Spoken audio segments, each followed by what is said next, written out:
Dada, kí ló mọ̀ nípa ìfẹ́? Nǹkan tí kò sí lára àwọn òbí mi ni. But I'm all the same. You need to be careful. Ọmọ àwọn obìnrin.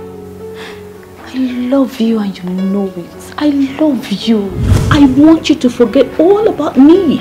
Ṣé wá rí níyì fúnra rẹ̀ gan-an? Ẹkùn ni. Me ò go on with the wedding plans for now. Is that difficult to accept? Madam, kí lẹ̀ ń cancel? Mi ò expect madam kó tún wá síbí báyìí. Gbogbo nǹkan tó ń ṣe fún mi ró dáadáa o. Ohunkóhun tó ń ṣẹlẹ̀ sí ẹ, ìrírí ayé kan ni. Really?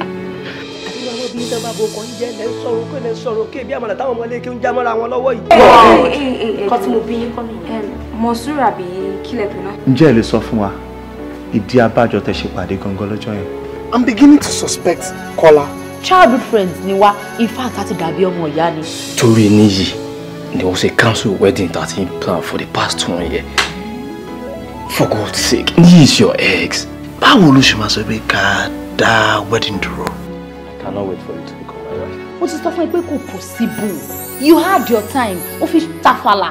If you decide not to take me back, I'll kill myself. Then I'd rather kill myself. I'll kill myself.